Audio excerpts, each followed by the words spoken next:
All right. Welcome to the last hope. It might be the last hope because there's no more room in this hotel because this conference keeps growing every time we have it.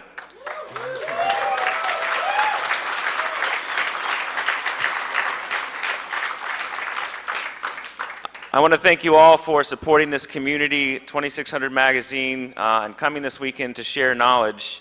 The hacking community is a community, and the 2600 community has looked after a lot of people and supported a lot of people that have gotten snagged by law enforcement for dubious reasons.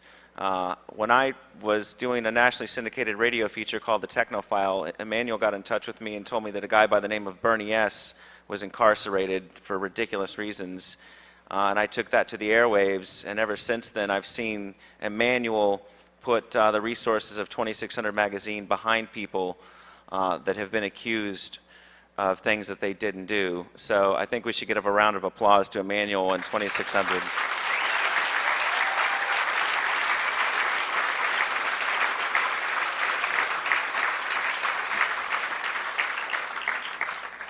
Two years ago, we had a bit of an incident at the Hope Conference right before this next gentleman was going to give a discussion. Some federal agents arrived and snagged him and took him away, and all charges were dropped very quickly afterwards. But it does show you that people are paying attention to this community.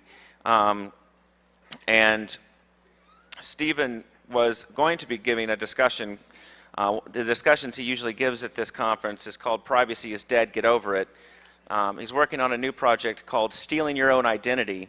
He's a director of a detective agency and a private investigator. And we've all been kind of waiting for the thugs to storm in and grab him before he hits this microphone. But we're glad you're here, Stephen Rambam.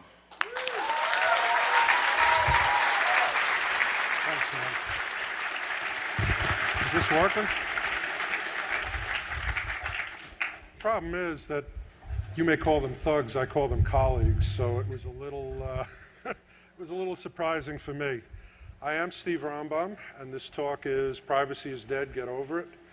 Today, in the expanded amount of time that they've given me, I and Rick Dakin and a few other people who will be joining me on the podium hope to give you an overview of what's changed in the past 10 years with databases, privacy, investigation, just how much of your life is out there on display.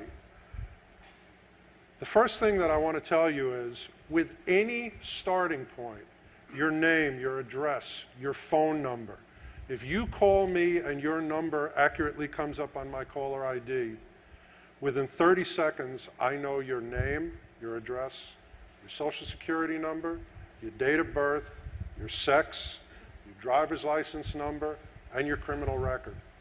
Given about 5 minutes, I know a lot more. Marriage and divorce, employment, corporations, property, lawsuits, your photo. Everything today is now available if you know where to look. And not just the things that you would expect, not just identifier information, not just residence, not just employment, but without leaving my desk as an investigator, it's possible for me to determine if you're gay or straight or bi, if you're black or white or Hispanic or Asian, if you're a Republican, if you're a Democrat. Everything that there is to know about you is cataloged and indexed and cross-referenced and available. Now, part of what this fellow sitting right here is Rick Dakin, who is arguably the bravest guy in the room, as you're going to see. Rick, now, by the way, just a show of hands. How many of you were at the talk at the Stevens Institute? Okay, about 15%. For those of you that were at the Stevens Institute talk, some of this is going to be familiar, about 20% of this talk. 2 years ago, I went on the Off the Hook radio program and I asked for a volunteer, a privacy victim. somebody who would let me do, as I called it, a digital proctology exam and really determine everything that there is to know about them. And Rick, who is a brave guy, volunteered. And little feedback issue?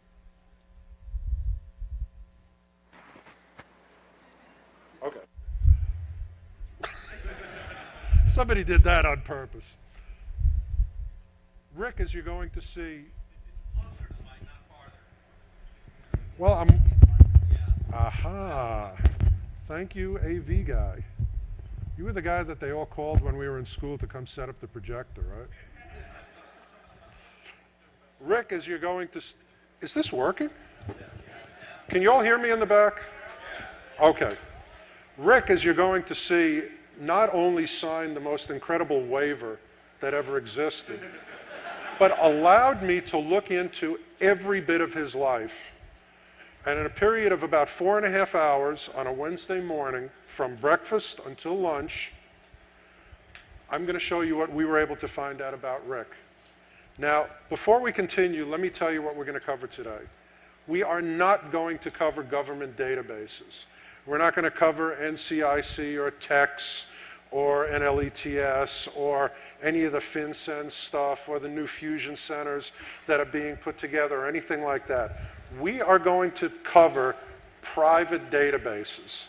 And we're going to do that for two reasons. Number one, I want to give you a sense of what's out there. Number two, today the government, when it investigates you, more and more and more, it outsources your privacy invasion. It calls ChoicePoint, it calls Accurate, which are, by the way, now the same company. It calls private individuals, such as myself. The first thing that's changed, now I've been giving this talk since the first HOPE convention. And let me tell you what has changed in the past 10 years, what's dramatically changed. First of all, computing power and speed, obviously. I have in my office today, running a database called peoplefinder.net, more computing power, more storage space, and more individual records than the FBI had in their computers 15 years ago. Everything has changed. It is now possible to put together a database that 20 years ago would have been a fantasy for the FBI. Digitalization of everything.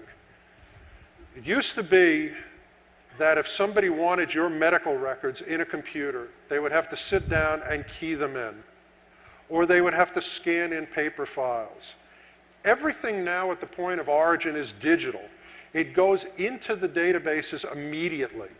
Everything from when you buy something with a credit card, when you make a phone call, when you call an 800 number, when you renew your driver's license, when you get a passport, all of that is in the database instantly. When you use a Metro card, when you use an iPass. The stuff that's not in the database because it's too old, it's being OCR'd, it's being scanned in and entered into the database at blinding speeds. And the main reason is the hardware lets you do it in a way that was unimaginable 10 years ago. Just for grins, British Telecom took all their old phone books and in 1 week scanned them into the database. You can now look up somebody's phone number from 100 years ago. Cell phones. We're going to talk about cell phones a lot today, but cell phones change everything. I am able to know who you talk to, where you are, what you do, what you like, who you hang out with, just from your cell phone. Cross-referencing and artificial intelligence scripts. It's no longer enough just to have the data to say, this is Bob's driver's license, this is Bob's social security number, this is Bob's telephone number. Now, when your telephone number comes up on my caller ID, also on the computer comes up your name, your address, your driver's license number, more often than not your phone number, businesses that are cross-referenced. Everything is linked together. What's the reason for all of this? Because your life, your history, what you like, what you dislike, what you might buy, where you might travel, what I can sell you is worth billions of dollars. The main thing that's changed, other than self-contributed data, cell phones, cameras, and precision-targeted marketing. We're going to cover these three things today in some length. Each of these deserve their own seminar, as you're going to see. The main thing that's changed is attitudes towards privacy and attitudes towards data. If the boneheads at New York Magazine can figure out that privacy is dead, it's dead and buried. People put things up on their MySpace page today that when I was a teenager, when I was 25, I wouldn't have dreamt of telling my closest friend. But I can go on a MySpace page today and find out, what's your sexual orientation? What drugs do you do? How many people did you have sex with last week? And where? Now, when I talk about ridiculous self-contribution of data, the perfect example is Twitter. You know, if somebody told me about Twitter, I would have thought it was a joke. We're going to put up a website where people can post every 15 minutes what they're doing. Guess what? 40 million contributors. Now, as an investigator, thank you very much. But